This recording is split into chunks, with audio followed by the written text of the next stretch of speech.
desazóannos as nosas inquedanzas e as da nosa familia, as dos nosos amigos. Mira, Señor, a nosa condición e apiádate de nós. Mira que non atopamos remedio fora de ti. Andivemos camiños e camiños e non hai forza que nos ande.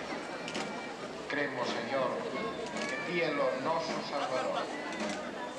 Cremos que ti es na quita da imuda resistencia do noso pecado.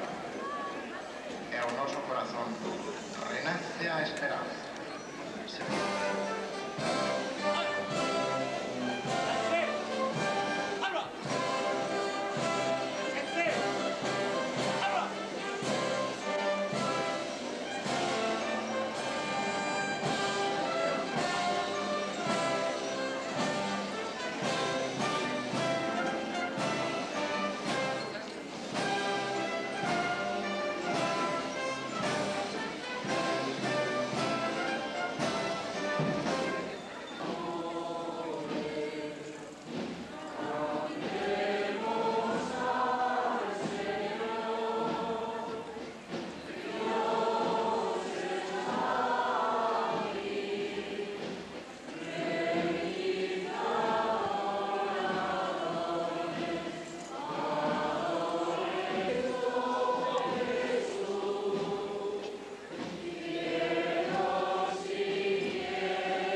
Justo y necesario darte gracias, Señor del cielo y de la tierra, porque nos has bendecido con toda clase de bienes.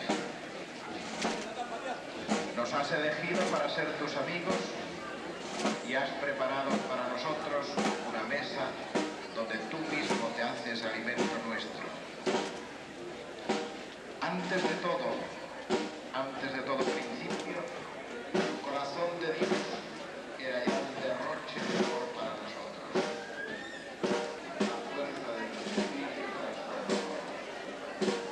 Para que al recordar entre nosotros en esta noche de intimidad los gestos de Jesús, nos unamos más a Él y descubramos mejor nuestra unión con Él.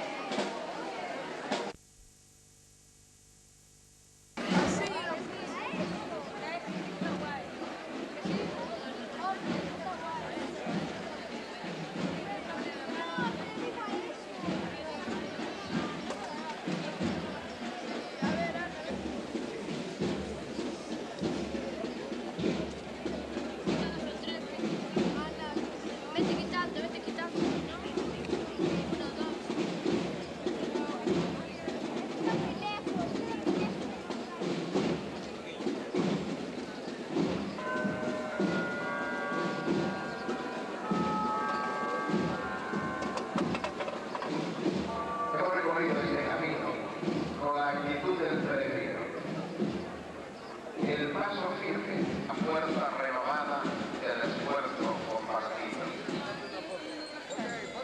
Los mismos caminos de ayer, los de mañana, la posibilidad de con Jesús. Tantos ritmos, ritmos a ritmos diferentes nosotros. Matemos con el Señor y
Caminamos contigo, Señor, cansos dos nosos pasos.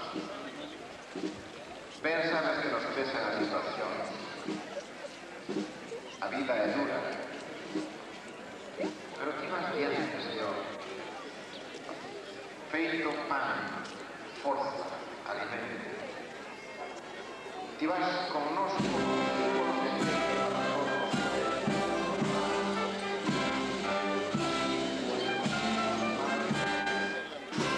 A intención vai máis alá con feito. Queremos compartir a túa cruz, compartir o teu pan, compartir a túa forza. E vas diante. Vas diante para nada.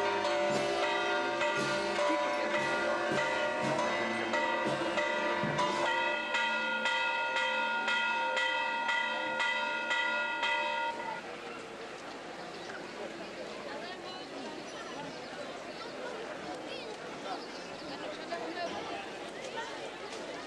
Esto nos recuerda que nuestra vida es un camino abierto hacia adelante. Pero tenemos lo bueno es que aflora y se actúa. Es inútil un día como hoy permanecer indiferentes. O caminamos o nos quedamos plantados. Pero no podemos permanecer indiferentes. Hacia adelante. Tenemos que parar. Se dan cuenta de que solo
as nosas inquedanzas e as da nosa familia, as dos nosos amigos.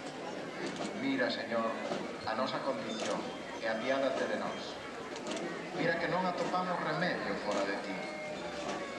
Andivemos camiños e camiños e non hai forza que nos ame.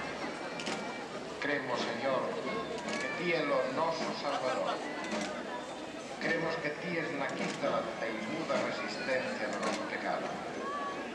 E ao noso corazón renace a esperanza.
Justo y necesario darte gracias, Señor del cielo y de la tierra, porque nos has bendecido con toda clase de bienes. Nos has elegido para ser tus amigos y has preparado para nosotros una mesa donde tú mismo te haces alimento nuestro. Antes de todo principio, el corazón de Dios era ya un derroche de amor para nosotros. La fuerza de tu espíritu transformador. Para que al recordar entre nosotros en esta noche de intimidad los gestos de Jesús, nos unamos más a Él y descubramos mejor nuestra unión.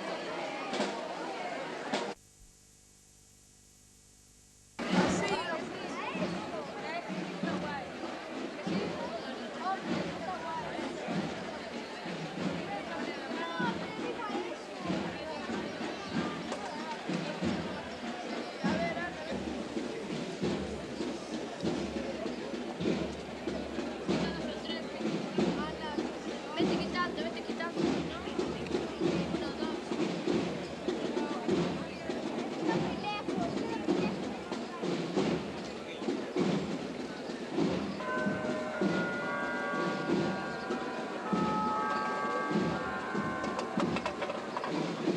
Hemos recorrido este camino con la actitud del peregrino. El paso firme, la fuerza renovada del esfuerzo compartido. Los mismos caminos de ayer, los de mañana, hacer posibilidad del buen Jesús. Tantos ritmos, finos ritmos diferentes nosotros. Hacemos con el Señor y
Caminamos contigo, Señor, cansos dos nosos pasos.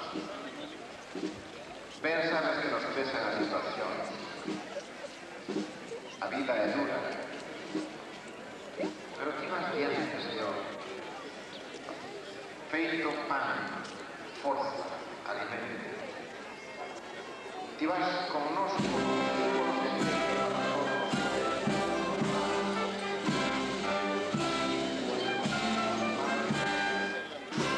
A intención vai máis alá con feito. Queremos compartir a túa cruz, compartir o teu pan, compartir a túa forza. E vas diante. Vas diante para nada. Ti coñeces, Señor.